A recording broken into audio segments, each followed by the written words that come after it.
સુરત સ્થિત જમીન મિલકતના કાયદાઓના અભ્યાસી અને નિષ્ણાંત, વર્ષોથી રેવન્યુ તથા સિવિલ કોર્ટમાં એડવોકેટ તરીકે પ્રેક્ટિસ કરનાર શ્રી મેઘાણી સાહેબ. સર, આપને વિનંતી છે કે આપનો વિષય છે આજનો વસિયતનામું. મંચ પર બિરાજમાન અને મંચની સામે ઉપસ્થિત સજ્જનો અને સમનારીઓ,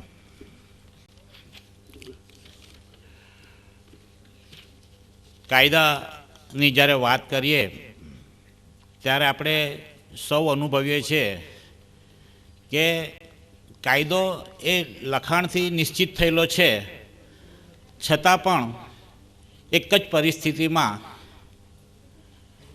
બે જુદા જુદા કેસમાં જુદું જુદું જજમેન્ટ, ચુકાદો આવી શકે છે.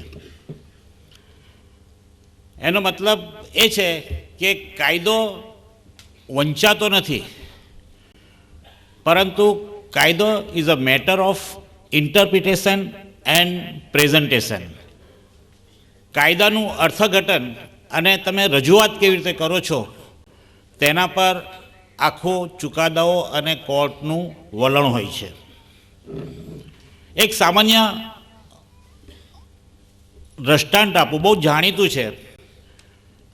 એક સંત પાસે કોઈ સામાન્ય માણસ જાય તો એ પોતાની પરિસ્થિતિ જે રજૂઆત કરે અને એક અભ્યાસી માણસ અથવા એડવોકેટ જેવો માણસ જાય અને રજૂઆત કરે તો બેમાં શું તફાવત થઈ શકે? એક સામાન્ય માણસ કોઈ સંત પાસે જાય તો એ પૂછશે કે ગુરુજી, પ્રાર્થના કરતી વખતે સિગરેટ પી શકાય કે નહીં? તો એ સંત હંમેશા એમ જવાબ આપશે કે તને ભાન નથી, પ્રાર્થના વખતે આપણે ડિસિપ્લિન જાળવવી જોઈએ, શિસ્ત જાળવવી જોઈએ, એટલે પ્રાર્થના વખતે સિગરેટ પી શકાય નહીં.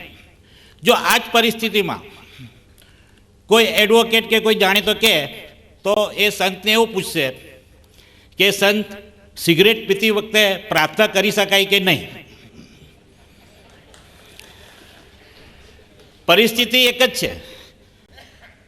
સામાન્ય માણસ જે કહેશે તે જ વસ્તુ જો ઉલટાવીને કહેશે તો સંતને જવાબ આપવો મુશ્કેલ પડી જાય. કોર્ટમાં પણ હંમેશા આ જ પરિસ્થિતિ બને છે કે એક જ કાયદો એક વકીલ રજૂઆત કરે, બીજો વકીલ વાત કરે, તેનું અર્થઘટન અને એનું પ્રેઝન્ટેશન કેમ થાય છે તેના પર કોર્ટના ચુકાદાઓ હોય છે. અને એટલે જ ઘણીવાર આપણને એમ લાગે કે કોર્ટ એક પરિસ્થિતિમાં બે ચુકાદાઓ કેવી રીતે આપે છે, તેનું આ એક સામાન્ય દ્રષ્ટાંત મેં આપને આપ્યું. અર્થઘટનમાં પણ એવું જ થાય છે. જેમ મર્ચન્ટ સાહેબ કીધા કે ગુજરાતીમાં તમે હું બોલું છું તો એનું અર્થઘટન કેવી રીતે થાય.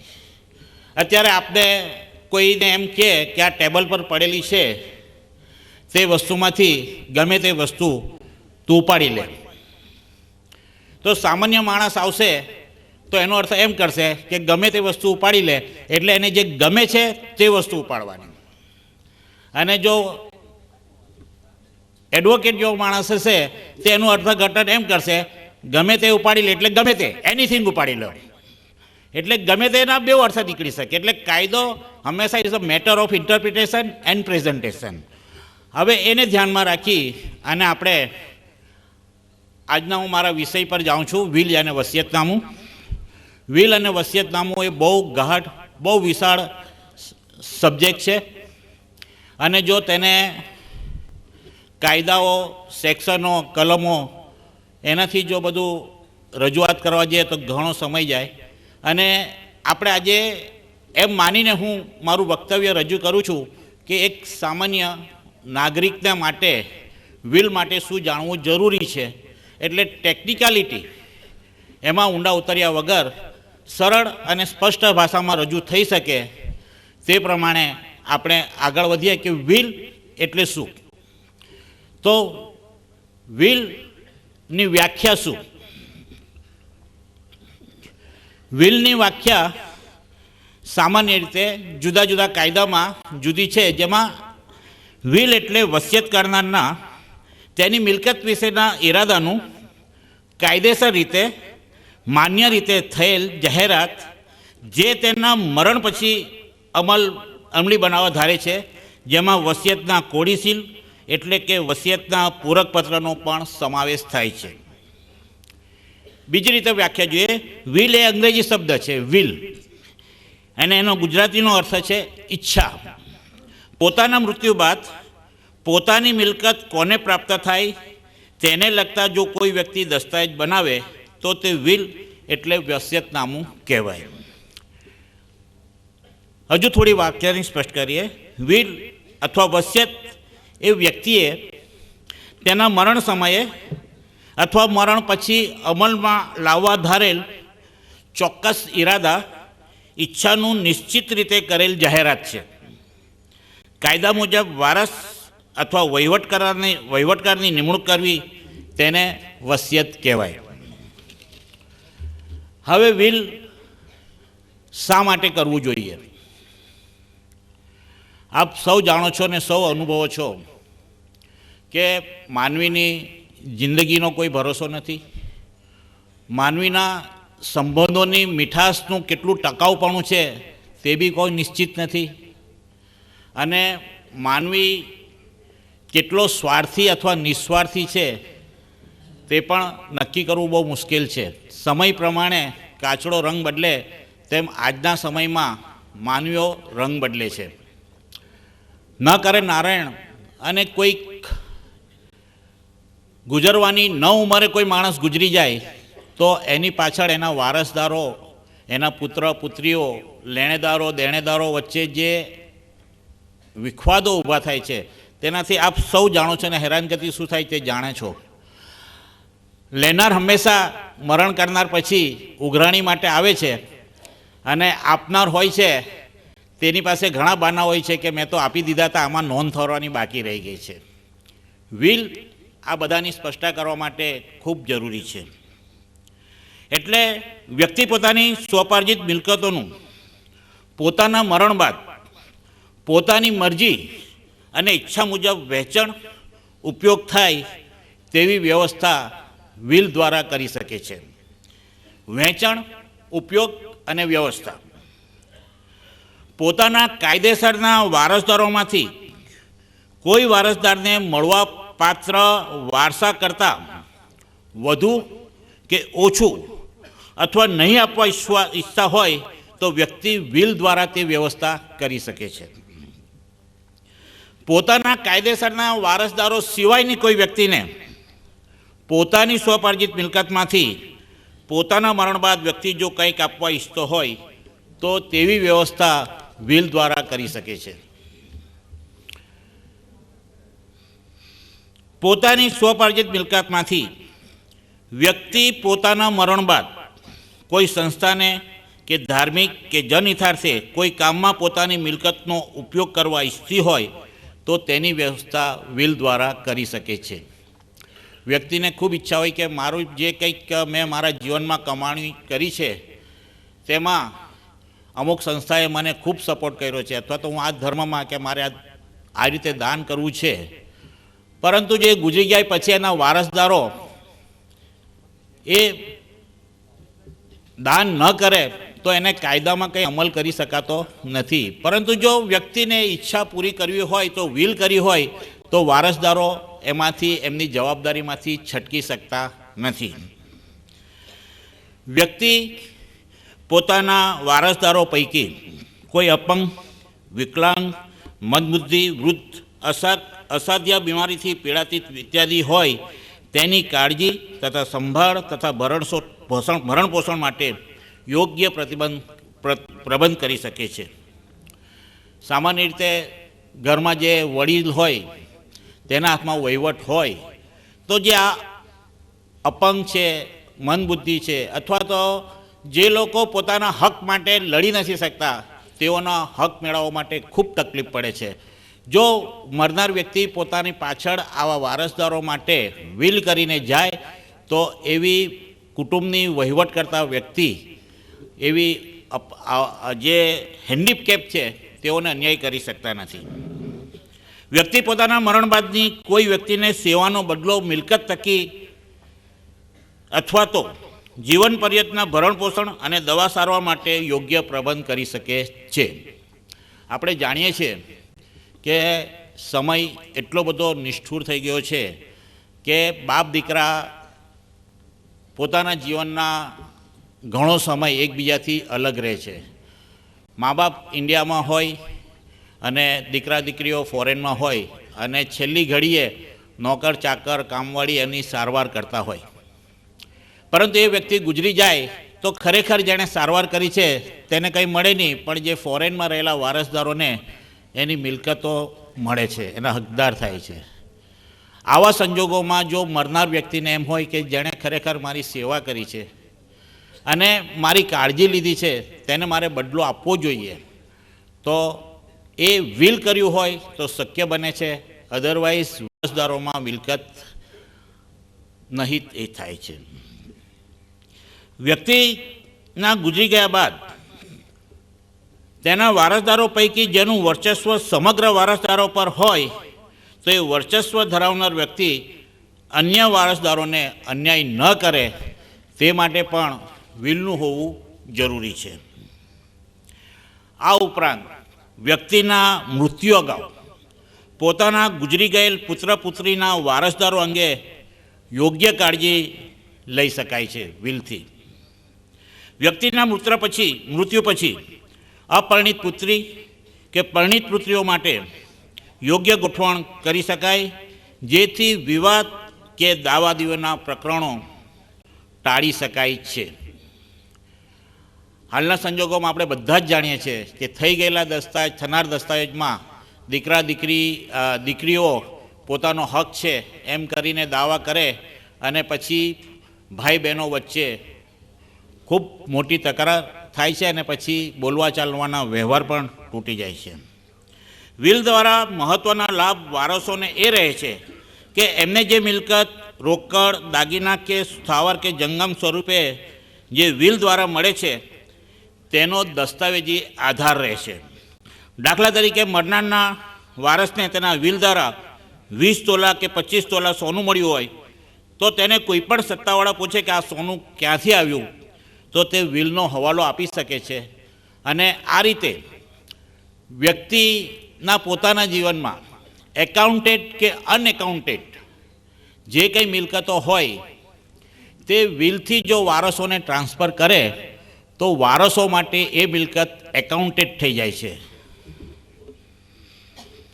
એટલે આ વિષય રવિન્દ્રભાઈનો છે, હું માનું છું કે એમાં એ જરૂરથી ઊંડાણથી કહેશે, પણ બ્લેકના વ્હાઇટના કરવાનો આ એક સૌથી સારામાં સારાનો ઉપાય છે. ઘણીવાર એવો દાખલા જોવામાં મળે છે કે બાપ પાસે 5,000ની મૂડી પણ નહીં હોય અને વિલમાં 5 કરોડનું દાન એના વારસોને આપે. અગમચેતી કરી લે કે આ રકમ જ્યારે બી મારી પાસે બેંકને આવશે તારા વ્હાઇટ થઈ જશે. પોતાના મૃત્યુ બાદ પોતાના વારસદારોને વારસામાં મળેલી મિલકત સરકારી દફતર, ઇન્કમ ટેક્સ કે અન્ય કાયદા અન્વયે વારસદારોને પોતાના નામ ચડાવવામાં કોઈ તકલીફ કે મુશ્કેલી અને મળવાપાત્ર લાભો શંકારહિત અને સરળતાથી મેળવી શકે છે. આ વિલ શા માટે કરવું જોઈએ તેની આછી સમજણ હતી. હવે વિલ કોણ બનાવી શકે? સગીર ન હોય તેવી કોઈ પણ વ્યક્તિ, યાને કે 18 વર્ષથી ઉપરની કોઈ પણ વ્યક્તિ કે જે અસ્થિર મગજનો ન હોય તે વિલ બનાવી શકે છે. કુંવારી કે પરણિત સ્ત્રી પણ પોતાનું વસિયતનામું બનાવી શકે છે. અશક્ત, બીમાર, વૃદ્ધ અને અંધ વ્યક્તિ પણ વસિયતનામું બનાવી શકે છે. હવે કાયદેસરના વિલ માટે આવશ્યક ગુણો, ઘટકો કયા? વિલ વસિયતનામાનો દસ્તાવેજ કાગળ પર હાથથી લખેલ કે ટાઈપ થયેલ હોવો જોઈએ. 1925 પહેલાં ઇન્ડિયન સક્સેશન એક્ટ આવ્યા તે પહેલાં હિન્દુ વ્યક્તિ પણ મૌખિક વિલ કરી શકતી હતી, પણ 1925 ઇન્ડિયન સક્સેશન એક્ટ અમલમાં આવ્યા પછી હિન્દુઓને મૌખિક વિલને માન્યતા આપવામાં આવી નથી. એટલે 1925 પછી એટલે હાલના સંજોગોમાં વિલ લેખિત હોવું જરૂરી છે. વસિયતનામાના દસ્તાવેજ પર વસિયત કરનારે જાતે સહી કરેલી હોવી જોઈએ. જો વસિયત કરતા સહી કરવા સક્ષમ ન હોય તો તેના અંગૂઠાના નિશાન અથવા જો અંગૂઠાનું નિશાન ન કરી શકે તો અન્ય નિશાન કરવું જરૂરી છે. વિલ વસિયતનામા પર 2 પુખ્ત વયની વ્યક્તિઓની સાક્ષી તરીકે સહીઓ હોવી જરૂરી યાની કે ફરજિયાત છે. વિલના સાક્ષીઓએ વસિયત કરનારને વસિયતનામા પર સહી કરતા જોયેલા હોવા જોઈએ. એટલે વસિયત જ્યારે થતી હોય તો એ સાક્ષીની રૂબરૂમાં વિલ થયેલું હોવું જોઈએ. વસિયત કરનારે સાક્ષીઓની રૂબરૂમાં સહી કરેલી હોવી જોઈએ. વિલના સાક્ષીઓએ વસિયત કરનારને હાજરીમાં સહી કરેલી હોવી જોઈએ. સાક્ષીઓ પણ વસિયત કરનારની રૂબરૂમાં સહી કરશે અને વસિયત કરનાર સાક્ષીઓની રૂબરૂમાં સહી કરશે. હાલના સંજોગોમાં વિલના દસ્તાવેજના દરેક પાના પર વસિયત કરનાર અને સાક્ષીઓની સહી જરૂરી અથવા સલાહ ભરેલું છે. It is advisable. એક્ઝિક્યુટર જે વિલમાં નક્કી કરવામાં આવે તે અને બેનિફિશિયરે સાક્ષી તરીકે સહી કરવાનું ટાળવું જોઈએ. એક્ઝિક્યુટર સાક્ષી બની શકે છે, સાક્ષી તરીકે સહી કરી શકે છે, પણ ઇટ ઇઝ એડવાઇઝેબલ કે એક્ઝિક્યુટર કે બેનિફિશિયર સાક્ષી તરીકે સહી કરે નહીં. અને એક્ઝિક્યુટર સાક્ષી તરીકે સહી કરે તો ચાલે, પણ બેનિફિશિયરે તો ક્યારેય પણ સાક્ષી તરીકે સહી કરવી જોઈએ નહીં. બેનિફિશિયરે જો સાક્ષી તરીકે સહી કરી હોય તો એ બેનિફિશિયરને એ વિલથી હકો પ્રાપ્ત થતા નથી. જો કોઈ વકીલે અંગ્રેજીમાં વિલ તૈયાર કર્યું હોય અને વસિયત કરનારને અંગ્રેજી ન આવડતું હોય અથવા તો જે ભાષામાં વિલ કરવામાં આવ્યું હોય તે ભાષા વસિયત કરતા જાણતો ન હોય તો જેણે તૈયાર કર્યું હોય તેણે વસિયત કરનારની પોતાની ભાષામાં તે વિલ સમજાવેલું હોવું જોઈએ. અને એ વિલની નીચે એ વકીલે અથવા તો વિલ કરનારે એ નોંધ કરવી જોઈએ કે મેં વસિયત કરનારની પોતાની ભાષામાં વિલને સમજાવ્યું છે. આ વિલના આવશ્યક એટલે કે કમ્પલસરી જરૂરી ઘટકો હતા. હવે વિલના બીજા ગુણો જોઈએ કે વસિયત કરતા કોણ થઈ શકે. વસિયત કરતાના આવશ્યક ગુણો કયા?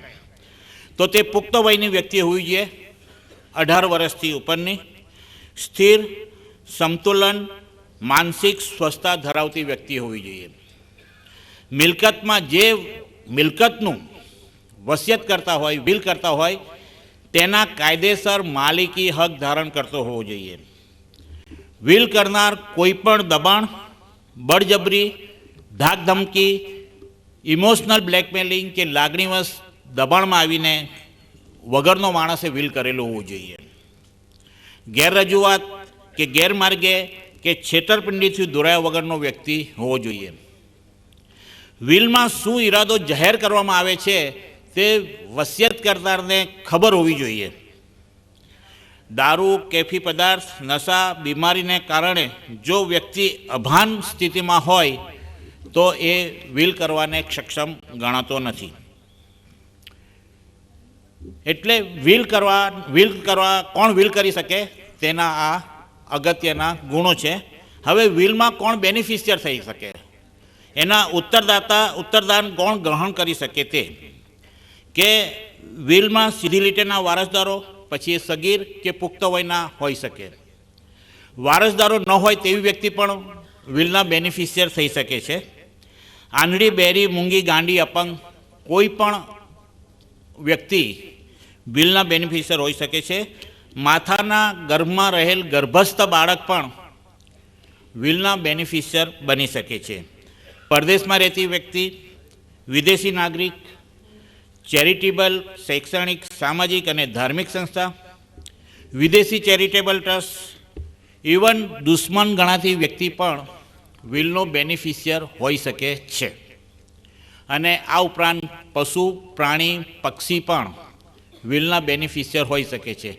કોઈ વ્યક્તિના જીવનમાં, અને અત્યારે તો બને છે કે દીકરાની આંગળી પકડીને બદલે કૂતરાની દોરી પકડીને ચાલવા જવાની ફેશન વધારે છે, તો એવા દીકરા દીકરી કરતાં પ્રાણીઓ પ્રત્યે પ્રેમ ધરાવનાર વ્યક્તિઓ પણ ઘણા છે. તો તેઓ આવા પ્રાણીઓને પણ પોતાની મિલકત વારસામાં આપી શકે છે. વિલમાં ઉત્તરદાન ગ્રહીતા કોણ ન થઈ શકે? વિલના બેનિફિશિયર કોણ ન થઈ શકે? જે વ્યક્તિએ વિલમાં સાક્ષી તરીકે સહી કરી હોય તે વિલના બેનિફિશિયર થઈ શકે નહીં. એટલે આપણે જેમ આગળ કર્યું કે વિલમાં સાક્ષી કરનાર કોણ હોઈ શકે, તો એમાં આપણે સ્પષ્ટ કર્યું કે બેનિફિશિયરે ક્યારે પણ વિલમાં સહી ન કરવી જોઈએ. જો એકવાર બેનિફિશિયરે વિલમાં સહી કરી તો એને એ વિલથી કોઈ હક પ્રાપ્ત થતા નથી. વસિયત કરનારના અપમૃત્યુ, ખૂન થયું હોય તેવા સંજોગોમાં ખૂન કરનાર કે ખૂન કરવામાં મદદગારી કરનારને કોઈ હક પ્રાપ્ત થતા નથી. આપણે ઘણા પિક્ચરોમાં, ફિલ્મોમાં જોઈએ છે કે વિલ બનાવ્યું હોય તો એ મિલકત પ્રાપ્ત કરવા માટે એનું ખૂન કરી નાખે, તો એ ખૂન કરનાર વ્યક્તિ જાણે ખૂન થવાથી પેલી મિલકત બધી એને પ્રાપ્ત થઈ જાય વિલની. પણ કાયદો એમ કહે છે કે વ્યક્તિનું ખૂન કરનાર કે એમાં મદદગારી કરનારને તેવી વ્યક્તિના વિલમાંથી કોઈ હક પ્રાપ્ત થતો નથી. વસિયત કરતા મૃત્યુ પામે તે અગાઉ જો બેનિફિશિયર અથવા ઉત્તરદાન ગ્રહીતા મૃત્યુ પામે તો તેવા ઉત્તરદાન ગ્રહીતાને કોઈ હક પ્રાપ્ત થતા નથી. એટલે વિલ કરનાર પહેલાં જો એનો વારસ ગુજરી જાય તો એવા વારસદારને વિલથી હક પ્રાપ્ત થતા નથી. સાક્ષી અને એક્ઝિક્યુટર બેમાં એ તફાવત છે કે સાક્ષીઓને વિલથી કોઈ હક પ્રાપ્ત થતા નથી, પરંતુ એક્ઝિક્યુટર હોય જે વિલમાં અથવા તો વહીવટ કરતા હોય તેઓ વિલથી ઉત્તરદાન મેળવવા અયોગ્ય ઠરતા નથી. હવે વિલના આપણે કેટલાક વિશિષ્ટ સંજોગો જોઈએ. વિલનો મેં જે આપને કીધું કે બહુ એટલો મોટો વિશાળ એનો વિષય છે કે એના પર જ્યારે આપણે જો કરીએ તો આખો દિવસ એની સમજણ લેતા નીકળી જાય. કારણ કે પાવર ઓફ એટર્ની એ એવી વસ્તુ છે કે જે એક મિલકતની પાછળ એક સરખું જ ટિપિકલ બધું હોય. જો 10 મિલકતના પાવર ઓફ એટર્ની કરવામાં આવે તો હું માનું છું ત્યાં સુધી 9 મિલકતના પાવર ઓફ એટર્નીમાં કંઈ બહુ ફેરફાર કરવાનો હોતો નથી. અને સામાન્ય રીતે અમે વકીલો પણ શું કરીએ છીએ કે એક પાવર ઓફ એટર્ની એક મિલકત માટે બનાવ્યો હોય અને બીજી મિલકત માટે બનાવવાનો હોય તો પાવર લેનાર વેચનાર આપનારના નામ અને મિલકત બધીને બાકીની બધી એ જ વસ્તુ એ ટાઈપ કરીને આપી દે તો ચાલ્યા જાય. પરંતુ વિલમાં એ શક્ય નથી. વિલ જો 10 વ્યક્તિનું વર્લ્ડ કરવામાં આવ્યું હોય તો 9 વ્યક્તિના સંજોગો અલગ હોવાની પૂરી શક્યતા છે. કારણ કે વિલ એ વ્યક્તિગત સંબંધો, વ્યક્તિગત પ્રોપર્ટી, વ્યક્તિગત ઈચ્છાઓના પર આધારિત છે. અને આપણે સૌ જાણીએ છીએ કે દરેક વ્યક્તિની ઈચ્છાઓ, દરેક વ્યક્તિના ઈરાદાઓ અલગ અલગ હોઈ શકે છે. એક ઘરમાં એક છત નીચે રહેનાર 5 વ્યક્તિઓની 5ની ઈચ્છાઓ, 5ના ઈરાદાઓ અલગ હોઈ શકે છે. એટલે વિલ માટેની એટલા બધી મોટી જોગવાઈઓ છે કે જેને આપણે વારા પરથી લેવા જઈએ તો એનો કોઈ અંત નથી, પણ જે ખાસ કોમન છે તેને આપણે અહીંયા આજે વિસ્તૃત રીતે જોઈશું. તો વિલના વિશિષ્ટ સંજોગો કયા છે કે હિન્દુ સિવાયની કોઈ પણ વ્યક્તિ હોય એ અપરિણિત પરિસ્થિતિમાં વિલ કરે અને જો પછી એ લગ્ન કરે તો તેવું વિલ આપોઆપ રદબાતલ થઈ જાય છે. હિન્દુએ અપરિણિત સ્થિતિમાં કરેલું વિલ આપોઆપ રદ થતું નથી, પરંતુ હિન્દુ સિવાયની વ્યક્તિએ કરેલું વિલ લગ્ન કરે તો આપોઆપ રદ થઈ જાય છે. હવે આમાં ઘણીવાર એવું બને છે કોઈક કે બહુ મોટી ઉંમરે લગ્ન ન કર્યા હોય અને પોતાની પાછળ વિલ કરે અને સંજોગો બદલાય અને એકાએક એ લગ્ન કરે અને પછી જો એ વિલ ન બદલાવે કે રદ ન કરે અને એ વ્યક્તિ મરી જાય અને જ્યારે અપરિણિત હોય ત્યારે એમ લખ્યું હોય કે મારી બધી મિલકત ફલાણી સંસ્થાને કે ધર્માદો થાય અને વિલ રદ કરવાનું રહી જાય ને એ ગુજરી જાય તો પછી એની પત્ની કે એને બાળકોને એની મિલકતમાંથી કોઈ હક મળતા નથી, કારણ કે પેલું વિલ રદ થયેલું નથી, એટલે રદ બાદ એના વિલનો અમલ થાય છે. વસિયત કરતાના વિલની મિલકતમાં તેના કાયદેસરના અને બિનકાયદેસરના તમામ વારસદારોનો, બિનકાયદેસરના બાળકો એટલે અનોરસ બાળકોનો પણ વિલથી હક પ્રાપ્ત થાય છે. વિલ બનાવ્યા પછી વસિયત કરનારે કેટલું જીવવું જોઈએ તે કાયદામાં નિશ્ચિત નથી. વસિયત કર્યા પછી 5 મિનિટમાં ગુજરી જાય, 5 દિવસમાં ગુજરી જાય કે 5 વર્ષે ગુજરી જાય, એ કાયદામાં નિશ્ચિત નથી કે વસિયત કર્યા પછી વ્યક્તિએ કેટલી વખત જીવવું જોઈએ. એટલે વિલ કર્યા પછી જો 5 મિનિટમાં બી વ્યક્તિ ગુજરી જાય તો એ વિલ રદબાતલ ગણાતું નથી. હવે ઘણીવાર વ્યક્તિને મરતી વખતે પોતાના જીવનમાં બનેલી અનેક ઘટનાઓને પોતાના વારસદારોને કહેવાની અને પોતાના સમાજને કહેવાની ઈચ્છા હોય છે, એટલો વિલ બનાવે તો પોતે ઝીરોમાંથી હીરો કેવી રીતે બન્યા તેની બધી વિગતો લખે કે હું પહેલાં આમ હતો તેમ હતો, પોતાના પર કેટલી તકલીફો પડી, પોતાના બાળકોને વારસદારોને ભણાવવામાં એને ઉછેરવામાં કેટલી મદદગારી કરી, એવું વિસ્તૃત કે જે વિલને સંબંધિત નથી તેવી ઘણી બધી હકીકતો લખી હોય કે જે પોતાના વારસદારોને જણાવવા ઈચ્છતો હોય, તો આવી વિગતો વિસ્તારથી વિલમાં લખી હોય તેથી વિલ રદબાતલ ગણાતું નથી. હવે વિલની પાછળ વિલ બનાવતી વખતે વસિયત કરતારે એમ લખ્યું હોય કે હું મારી મિલકત મારા પુત્ર અમરને અને તેના બાળકોને આપું છું.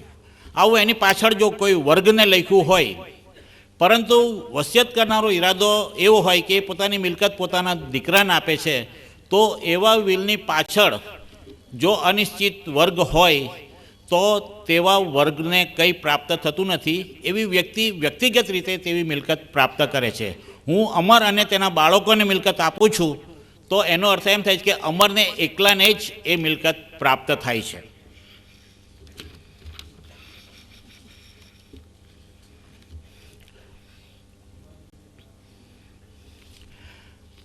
હવે ઘણીવાર વિલ બનાવ્યા પછી વ્યક્તિ વધારે જીવે તો વિલ બનાવ્યા વખતે જે સંજોગો હોય અને ગુજરી જાય તે બેની વચ્ચે જો સમય નીકળો હોય અને એમાં વ્યક્તિના સંજોગો બદલાય, વિલ બનાવતી વખતે એ ખૂબ સક્ષમ હોય, ખૂબ પૈસાદાર હોય અને પછી ખૂબ દેવું થઈ જાય, તો તેવા વિલમાં જ્યારે ગુજરી જાય ત્યારે વ્યક્તિ પાછળ જે દેવું હોય તે વારસદારે ચૂકવવાની જવાબદારી ઊભી થાય છે.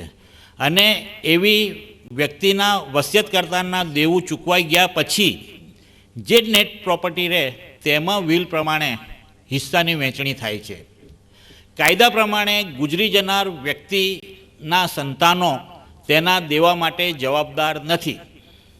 કોઈ વ્યક્તિ ગુજરી જાય વિલ વગર તો એના દેવા માટે તે વ્યક્તિના સંતાનો જવાબદાર નથી, પરંતુ જો વિલમાં ગુજરી જનારની મિલકત કોઈ વારસદારને મળતી હોય તો એવા ગુજરનારના દેવા માટે તેવા વારસદારો જવાબદાર ઠરે છે. હવે એક વિલ બનાવ્યા પછી વ્યક્તિએ બીજું વિલ બનાવ્યું અને નવું વિલ બનાવ્યું તે કાયદા મુજબ જો ગેરકાયદેસર ઠરે તો અગાઉનું રદ કરેલું વિલ રદ થતું નથી અને તે વિલ અમલમાં આવે છે. આનું સીધું થોડુંક સમજણ લઈએ કે એક માણસે એક વિલ કર્યું, પછી એને થયું કે મારા વિલ બદલી નાખવું છે, હું મારા 2 છોકરામાંથી એક છોકરાને જ પૈસા આપવા માગું છું, બીજા છોકરાને એવોઇડ કરું છું, અને એણે એ વિલ રદ કર્યું, બીજું વિલ બનાવ્યું, પણ એમાં 2 સાક્ષીની સહી લેવાનું ભૂલી જાય, તો જે પાછળનું વિલ બનાવ્યું તે ગેરકાયદેસરનું ઠરશે. એટલે એ વિલથી જે આગળનું વિલ રદ કરેલું અંદર લખ્યું હોય તો એ રદ ન થાય. એટલે જે આગળના વિલમાં 2 છોકરાને સરખો હિસ્સો મળશે તે અમલમાં આવે છે. એટલે પાછળનું વિલ કાયદેસર હોય તો જ આગળનું વિલ ગેરકાયદે એટલે રદ બાતલ થઈ શકે છે. ગુજરનાર વ્યક્તિની વિધવા અથવા અપરિણિત દીકરીઓને ગુજરનારની મિલકતમાં હિન્દુ સક્સેશન એક્ટ મુજબ જીવન નિર્વાહનો અબાધિત હક છે. એટલે મરનાર વ્યક્તિ પોતાની વિધવા કે પોતાની અપરિણિત પુત્રીઓને જો વિલમાં કંઈ ન આપે તો પણ તેની વિધવા અને અપરિણિત છોકરીઓને મરનારની મિલકતમાં જીવન નિર્વાહનો હક પ્રાપ્ત થાય છે.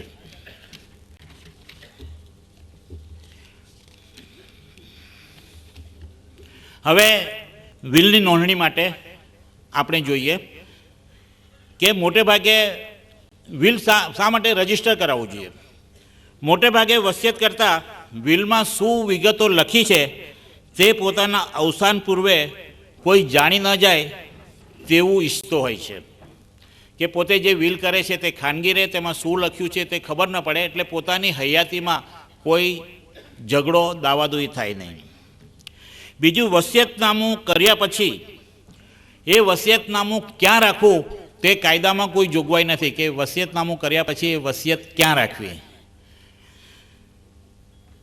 વિલ રજીસ્ટર કરાવવું ફરજિયાત નથી, પણ વિલ રજીસ્ટર કરાવવું એ સલાહભર્યું છે. વિલ રજીસ્ટર કરાવવાનો ફાયદો એ છે કે વિલ રજીસ્ટર થવાથી એ દબાણ હેઠળ કરવામાં આવ્યું નથી.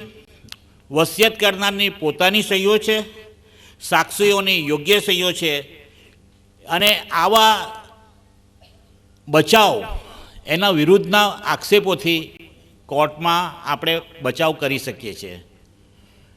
વિલ રજીસ્ટર કર્યું હોય એટલે કોર્ટ એમ માની જ નથી લેતું કે દબાણ હેઠળ નથી કર્યું, પણ જો વિલ રજીસ્ટર કરાવવું હોય તો એની સામે જો આવો આક્ષેપ થાય કે આ દબાણ હેઠળ કરાવવામાં આવ્યું છે, સાક્ષીઓની પ્રોપર સહી નથી કે વસિયતકર્તાની સહી નથી, તો રજીસ્ટર્ડ વિલ હોય તો એનો બચાવ કરી શકાય છે. વિલ રજીસ્ટર કરાવવા માટે, નોંધણી કરાવવા માટે કોઈ સ્ટેમ્પ પેપરની જરૂર નથી. અને વિલ રજીસ્ટર કરાવ્યા પછી વિલને સબ રજિસ્ટ્રારની પાસે ડિપોઝિટ કરાવવું એવું પણ ફરજિયાત નથી. પરંતુ જો વિલ રજિસ્ટર પાસે, સબ રજિસ્ટર પાસે રજીસ્ટર કરાવ્યા પછી જો વિલને સબ રજિસ્ટર પાસે ડિપોઝિટ કરવામાં આવે તો સબ રજિસ્ટ્રાર વિલ કર્તાની હાજરીમાં એ વિલને સીલ કરી દે છે અને એ પોતાની પાસે રાખે છે, સેફ કસ્ટડીમાં રાખે છે. જે વસિયત કરતા ગુજરી જાય ત્યારે તેની બેનિફિશિયરોની હાજરીમાં રજિસ્ટ્રાર પોતે ખોલે છે, જેથી વિલમાં કોઈ ફેરફાર થવાનો કે છેકછાક થવાનો કે એ તકરાર રહેતી નથી.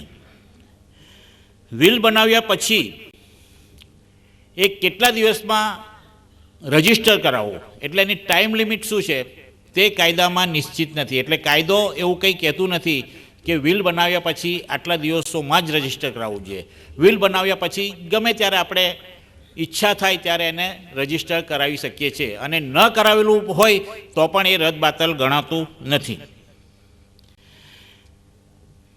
એકવાર સબ રજિસ્ટરમાં વિલ રજીસ્ટર કરાવ્યા પછી એને ડિપોઝિટ કરાવ્યા પછી પણ એ વિલ વસિયત કરતાં પાછું પોતાની હયાતીમાં પાછું મેળવી શકે છે, અને ગમે તેટલી વાર પાછું મેળવી શકે છે અને ગમે તેટલી વાર ફેરફાર કરી શકે છે. સબ રજિસ્ટ્રાર રૂબરૂ નોંધણી કરાવેલું વિલમાં પણ સુધારા વધારા કરી શકાય છે, ફેરફાર કરી શકાય છે અને રદબાતલ પણ કરી શકાય છે.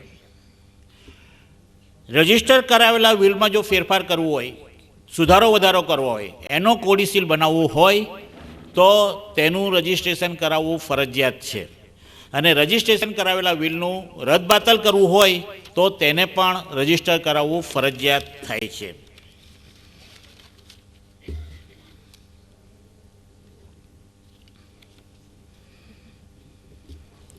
વિલ રજિસ્ટર કરવાના ફાયદાઓ, લાભો જે થોડાક આપણે આગળ જોયા તેને ઝડપથી રિપીટ કરી લઈએ છીએ કે વિલ દબાણ કે ધાકધમકીથી કરવામાં આવ્યું હોવાનો આક્ષેપ સામે બચાવ થઈ શકે છે. વસિયતકર્તાની સહી અને ઓળખ બાબતમાં બચાવ થઈ શકે છે. સાક્ષીની સહીઓની બાબતમાં બચાવ થઈ શકે છે. વિલ ક્યાં રાખવું તેની મૂંઝવણ દૂર થઈ શકે છે. વસિયત કરનારની ઈચ્છા પૂરી કરવામાં આવનાર અવરોધોથી બચી શકે છે. વિલનું ગુમ થવું, ખોવાઈ જવું, ભૂલાઈ જવું વગેરે મુશ્કેલી ટાળી શકાય છે.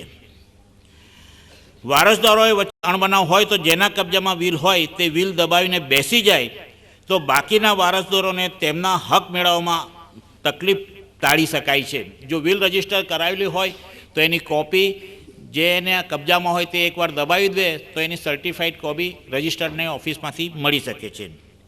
રજિસ્ટર્ડ વિલ હોય તો revenue authority, income tax, bank વગેરેમાં વિલની યથાર્થતા પુરવાર કરવામાં સરળતા રહે છે. સગીરોના પ્રાપ્ત થતા હકોનું રક્ષણ રજિસ્ટર્ડ વિલથી સારી રીતે થઈ શકે છે. જો સગીર વારસદાર હોય તો એ પોતાના હક મેળવવા માટે પોતે અક્ષમ હોય, એટલે શું છે કે જે વડીલ ઘરમાં હોય તે વિલ દાબી દે તો સગીરને એનાથી હક તો પ્રાપ્ત ન થાય. પણ જો એ રજિસ્ટર્ડ વિલ હોય તો સગીર જ્યારે પુખ્ત વયનો થાય તો પણ તે વિલના આધારે લડી શકે છે. ધર્માદા કરેલ રકમ મિલકત વસિયતકર્તાની ઈચ્છા મુજબ વ્યવસ્થા કરવામાં સરળતા રહે છે.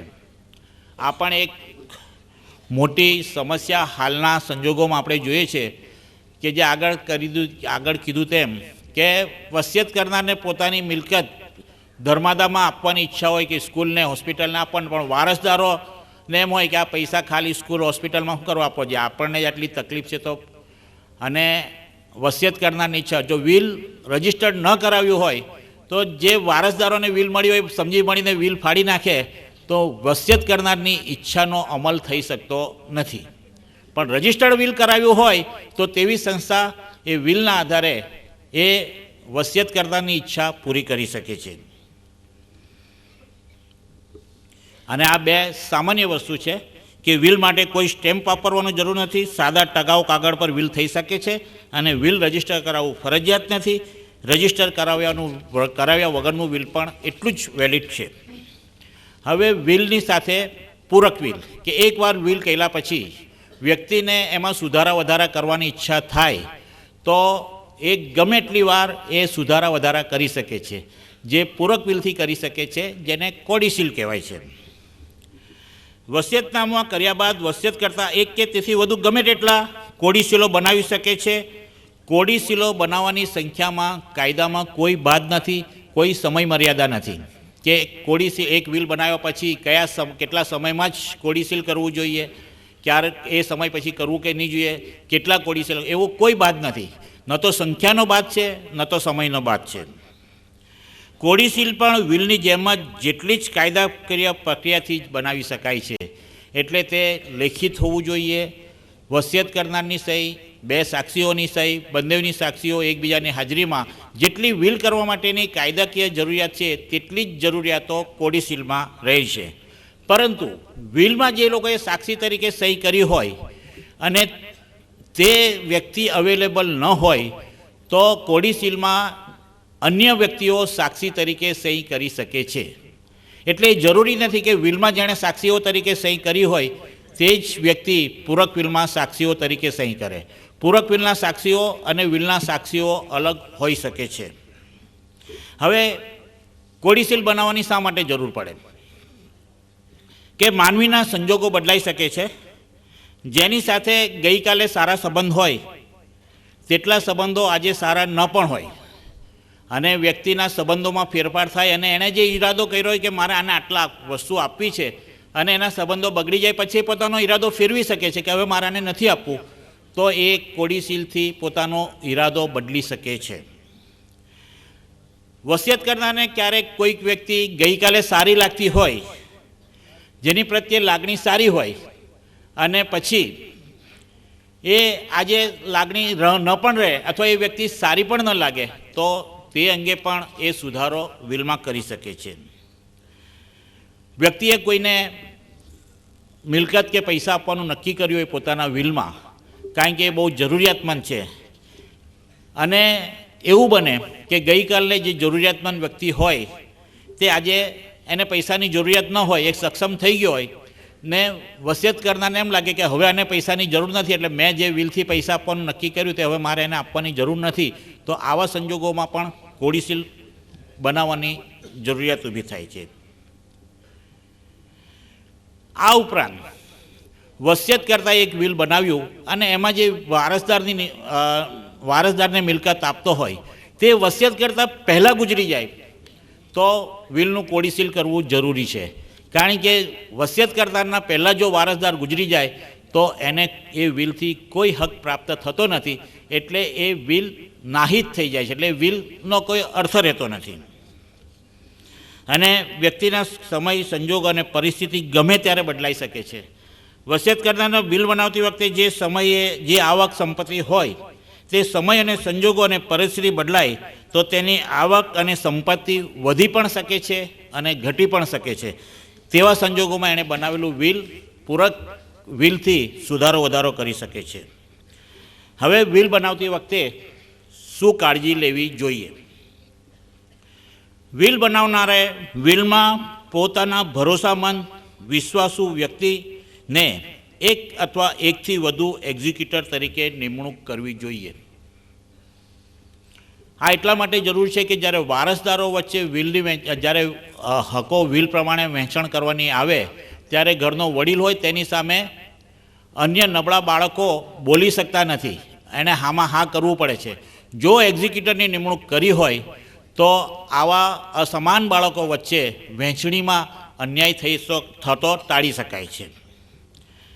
વિલમાં જે એક્ઝિક્યુટરની નિમણૂક કરવામાં આવે તે વસિયત કરનાર કરતાં ઓછી ઉંમરનો હોવો જોઈએ. આ ફરજિયાત નથી, પણ એ હિતાવ છે. સામાન્ય રીતે જે મુશ્કેલીઓ ઊભી થાય છે, આપણે જે વ્યવહારિક મુશ્કેલીઓ જોઈએ છે કે જ્યારે એક વિલ કરનાર એમ ઈચ્છે કે મારા વડીલ છે તે બહુ તટસ્થ વ્યક્તિ છે અને જો એ મારા બધા દીકરાઓને સાચવી શકશે, હવે એના કરતાં 10-15 વર્ષ મોટા હોય તો વિલ કરનારનું વિલ અમલમાં આવે તે પહેલાં જે વડીલ ગુજરી ગયા હોય તો એવા વહીવટ કરનાર એક્ઝિક્યુટરનો અર્થ રહેતો નથી. એટલે વિલ કરનારે ધ્યાનમાં રાખવું જોઈએ કે આ વિલનો અમલ મારા મૃત્યુ બાદ થવાનો છે, તો મારા મૃત્યુ બાદ જે મારા વિશ્વાસુ અને ભરોસાપાત્ર વ્યક્તિ હોય તેવી એનાથી નાની ઉંમરની વ્યક્તિને રાખે તો તે એવી શક્યતા ઓછી રહે છે કે જે વસિયત કરતાં પહેલાં ગુજરી શકે પણ શક્યતા ઓછી છે. એટલે ઓછામાં ઓછો 10 વર્ષનો નાનો બાળક હોય, 10 વર્ષથી નાની વ્યક્તિ હોય તેવી સલાહ ભરેલું છે કે એને એક્ઝિક્યુટર તરીકે નિમણૂક કરવામાં આવે. વિલમાં સાક્ષીઓ તરીકે જે તમે લો તે તટસ્થ અને વિશ્વાસુ વ્યક્તિ હોવા જોઈએ, જેથી કોઈ સંજોગોમાં વ્યક્તિના મૃત્યુ પછી વિલની યથાર્થતા પુરવાર કરવામાં કોર્ટમાં કાનૂની પ્રકરણ થાય તો સાક્ષીઓ એ સૌથી મહત્ત્વના અંગ બની જાય છે. સાક્ષીઓનો પુરાવો સૌથી મહત્ત્વનો થઈ જાય છે. પછી જો એ સાક્ષી જ ફૂટી જાય તો એ બ્લેકમેલિંગ કરવાના ચાન્સીસ વધી જાય છે. દાખલા તરીકે વારસદારોને ખબર છે કે બે ભાઈઓ વચ્ચે ઝઘડો ચાલે છે અને 2 સાક્ષીમાંથી એક સાક્ષી ગુજરી ગયો છે અને હું એકમાત્ર સાક્ષી છું, હું આ વિલને આ રીતે કહીશ તો નાના ભાઈને ફાયદો થશે અને મોટાને કહીશ તો મોટાને ફાયદો થશે, તો એ બેઉને વજનથી તોલવા માંડશે કે કોણ ફાયદો કરાવે છે અને એ પ્રમાણે એ સાક્ષી કોર્ટમાં જુબાની આપશે. એટલે વિલમાં જેને સાક્ષી તરીકે લો તે એકદમ તટસ્થ અને વિશ્વાસુ હોવા જોઈએ કે જે મરનારના પછી મરનારના ઈરાદાની અંદર ક્યાંય પણ ક્ષતિ કે દિલચોરી કરે નહીં. આથી મરનારના સાક્ષી તરીકે ડૉક્ટર, વકીલ, એસીએમ અથવા તો કોઈ સામાજિક સંસ્થા સાથે પ્રતિષ્ઠિત વ્યક્તિ જોડાયેલો હોય કે જેની સમાજમાં પ્રતિષ્ઠા હોય તો તે આવી સાક્ષી તરીકેની હોસ્ટાઇલ થવામાં પોતાની ઇમેજ બગડે નહીં એટલે તટસ્થ રહે છે. એટલે એવી વ્યક્તિ સાક્ષી તરીકે હોય એ ખૂબ સલાહ ભરેલું છે. અને જેમ એક્ઝિક્યુટરમાં જેટલી જરૂર છે તેટલી જ જરૂર સાક્ષીઓમાં પણ છે કે સાક્ષીઓ વિલ કરનારની ઉંમર કરતાં નાની ઉંમરના હોવા જોઈએ. કારણ કે સાક્ષીઓની ત્યારે જ જરૂર પડે છે કે વિલ અમલમાં આવે. જો વિલ અમલમાં આવે તે પહેલાં જ સાક્ષીઓ ગુજરી જાય તો એ વિલ રદ બાતલ નથી થતું, પણ એને કોર્ટમાં પુરવાર કરવા માટે વારસદારોને તકલીફ ઊભી થાય છે. વિલ ગમે એટલી વખત અને ગમે ત્યારે બદલી શકાય છે. જો વિલમાં કોઈ દસ્તાવેજનો ઉલ્લેખ કરવામાં આવ્યો હોય અને એની વિગતો એ દસ્તાવેજમાં દસ્તાવેજની વિગતો વિલમાં દર્શાવવામાં આવી હોય તો તેવો દસ્તાવેજ વિલનો એક ભાગ ગણાય છે.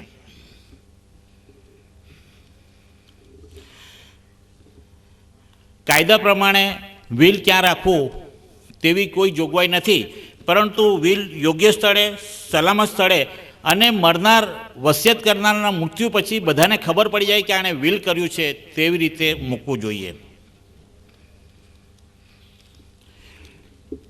વિલ જ્યારે વસિયત કરનાર બનાવે તો બને ત્યાં સુધી પ્રત્યેક દીકરા દીકરી અને વારસોનો ઉલ્લેખ કરવો જરૂરી છે. ઇટ ઇઝ નોટ કમ્પલસરી, ફરજિયાત નથી, પણ જો દરેક વારસોને નાની મોટી કિંમતનું ઉત્તરદાન કરેલું હોય તો તેના સાચાપણાપણે કાયદેસરપણા માટે શંકા રહેતી નથી. હવે વિલનું રદબાતલ કેવી રીતે થઈ શકે? વિલનો એટલો બધો મોટો વિસ્તાર છે કે સમય વધારે લેવાઈ જાય છે, પણ હું પ્રયત્ન કરું છું કે જેટલા ટૂંકા સમયમાં મુદ્દાઓ આવરી લેવાય એટલા આવરી લઉં. વિલનું રિવોકેશન, રદ કરવું.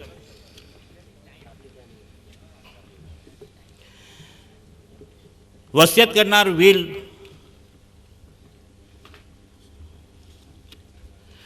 પોતાની વસિયતમાં વિલ રદ કરવાનો ઈરાદો કરી અને વિલ કરવા માટેની જેટલી પ્રક્રિયા કરે એટલી જ વિલ રદ કરવા માટેની પ્રક્રિયા કરવી જરૂરી છે.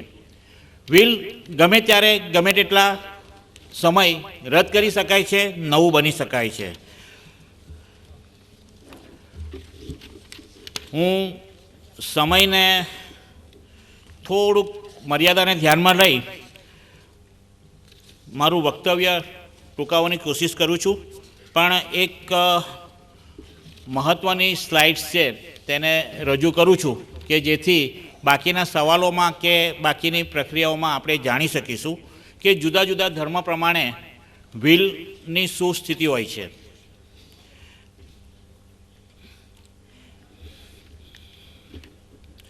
હિન્દુ વિલ પ્રમાણે હિન્દુઓનું વિલ લેખિત પોતાની તથા બે સાક્ષીની સહીઓમાં હોવું જોઈએ. પોતાની તમામ વિલોને વિલથી એ કોઈને પણ આપી શકે છે. પોતાની તમામ મિલકતોનું ધર્માદા કરી શકે છે. ધર્માદા કરાયેલું વિલ એને 6 મહિનામાં રજીસ્ટર કરાવવું જરૂરી નથી, અને ધર્માદા કર્યા પછી એ વસિયત કરનારને 1 વર્ષ જીવવું જરૂરી નથી. મુસ્લિમ વિલમાં એ મૌખિક પણ હોઈ શકે, લેખિત પણ હોઈ શકે. મુસ્લિમ પોતાની 1/3 મિલકતથી વધારે મિલકતનું વિલ કરી શકતો નથી. મુસ્લિમોને 2/3 મિલકત પોતાના કાયદેસરના વારસદારોને આપવી એ એમના શરિયત પ્રમાણે ફરજિયાત અને જરૂરી છે. મુસ્લિમો 1/3 વિલથી વધારે ધર્માદા કરી શકતા નથી, અને એમનું પણ ધર્માદા કરેલું વિલ રજીસ્ટર કરાવવાની જરૂર નથી, અને ધર્માદા કર્યા પછી 6 મહિનામાં રજીસ્ટર 1 વર્ષ જીવવું જરૂરી નથી. એ સિવાયના યુરોપિયનો, ફારસીઓ, ખ્રિસ્તીઓ માટે વિલ લેખિત અને 2 સાક્ષીઓની સહીમાં કરેલું હોવું જોઈએ. તે પોતાની તમામ મિલકતોનું વિલ કરી શકે છે, પરંતુ અમુક શરતોને આધીન જ પોતાની મિલકતો એ ધર્માદા કરી શકે છે. અને હિન્દુ અને મુસ્લિમ સિવાયની વ્યક્તિઓએ જો ધર્માદા પોતાની મિલકતનું કર્યું હોય તો એવું વિલ 6 મહિનામાં રજીસ્ટર કરાવવું ફરજિયાત છે, અને એવું વિલ કર્યા પછી 1 વર્ષ જીવવું ફરજિયાત છે. આ વિલની જેટલી સરળ અને સાદી ભાષામાં રજૂઆત કરવાની મને તક આપવામાં આવી એ માટે હું સંદેશ પરિવારનો ખૂબ આભારી છું. થોડા ઘણા સ્લાઇડ્સને ઓવરલેપ કરી દીધી છે, ઓવરટેક કરી દીધી છે, પણ આપણે ક્યારેક ફરી આવો મોકો મળશે ત્યારે બાકીના મુદ્દાઓ પણ આપણે જોઈશું. ખૂબ ખૂબ આભાર. Thank you. આભાર મેઘાણી સાહેબ.